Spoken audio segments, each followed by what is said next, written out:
কই গেছো? আপনাদের বাসায় গেছিলাম। একটা জিনিস আনছি, দেখলে চমকি যাইবা।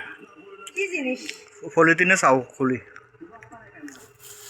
ও মা, কি সুন্দর আম! আম কোত্থেকে আনছো?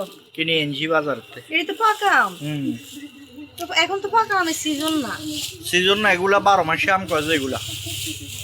ও মা, এখন তো আম অনেক দাম কইব। আর আম তো এখনো ছোট, বাড়াও বাঁধা নাই। এগুলো বাড়া বাঁধা ছিল? এটা আমি জানি না, কার্ডই খাই নাই। 1 কেজি 150 গ্রাম, কত টাকা এগুলোর দাম? 450 টাকা করে কেজি। আল্লাহ, আমরা গরিব মানুষ, কয়েকদিন পর আম বাড়িব, সস্তা হবে, খাবো। এখন আমের সিজনে আম খাইলে এটা এক মজা, আর আম সিজনে খাইলে এটা আরেক মজা। দেখছো, এত দাম দিয়ে আম আনার কোনো দরকার ছিল? তো আম কাটলে সবারই দেখাইও। আচ্ছা ঠিক আছে, তো এই কাটার পরে তো ভিডিওতে আপু ভাইয়াদেরকে দেখাবো। তো ঠিক আছে তো। ভালো থাকবেন, সুস্থ থাকবেন।